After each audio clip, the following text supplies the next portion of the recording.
the CR as a bad bill. But as bad as the CR is, I believe allowing Donald Trump to take even much more power via a government shutdown is a far worse option. Welcome back. That was Senate Minority Leader Chuck Schumer justifying his support for the Republican-drafted government funding bill. It's called a CR, that stands for Continuing Resolution. That's how this gets resolved. The Senate is in the process of resolving this and will avert a partial federal government shutdown. We know this because just a few moments ago, it advanced a key procedural vote in that direction. We are joined now by our Caitlin Huey-Burns, my colleague, who is following all this on Capitol Hill. Caitlin, catch us up on where we are. Well, it is in Congress if it doesn't come down to the very last minute. That's kind of where we are right now, Major. You know this well. We've been through this many times before. But I just came over here from the chamber where it appears that they are going to have enough votes to pass this thing. What happened was we've been talking all week about how Republicans would need at least 8 Democrats to come over to their side and vote with them against blocking this bill. They got more than 8 votes. They got 10, at least at this moment as we're talking to you. And Schumer, the Senate Minority Leader, teed that all up yesterday.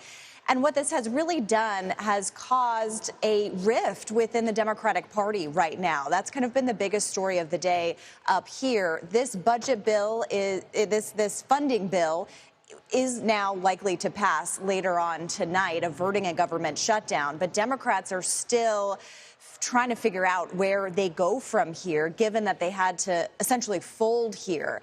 And we had House Democrats come back to the Congress today to try to message and try to put pressure on Senate Democrats not to support this thing.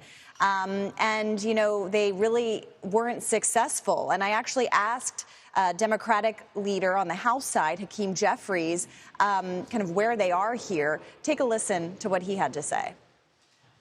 If Democrats stay united against this, the government will shut down. What would you have expected Schumer to do? This is not about one individual. This is about the American people. That's our view, right? We made a decision based on the 4 corners of this bill.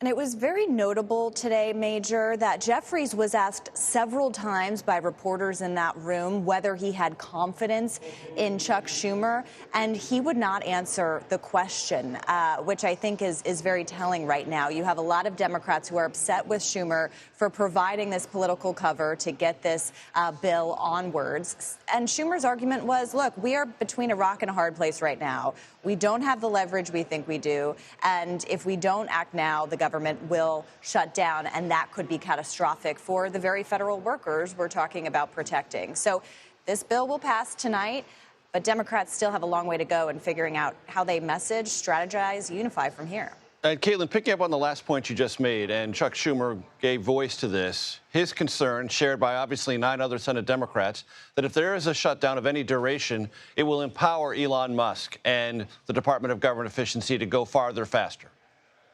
That's right, because it's up to OPM to decide, you know, who is essential and who is not, deciding kind of how government functions in a partial government shutdown, if that makes sense.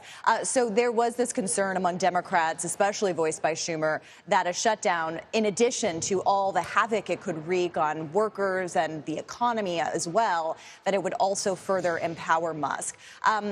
Democrats on the Senate side have been, you know, kind of making that argument as well as they've been trying to figure out where to go from here. And it's notable kind of breaking down the votes, the yes votes today from Democrats in the Senate. A couple of them are not running for re-election in the next midterm. So that also is kind of playing into this. And you're going to have this divide between a Democratic base that wants their leadership to really fight against everything that Trump is doing, and others who have to kind of be a little more practical here and look at the longer term. Caitlin Huey-Burns on Capitol Hill, as always. Thank you very much.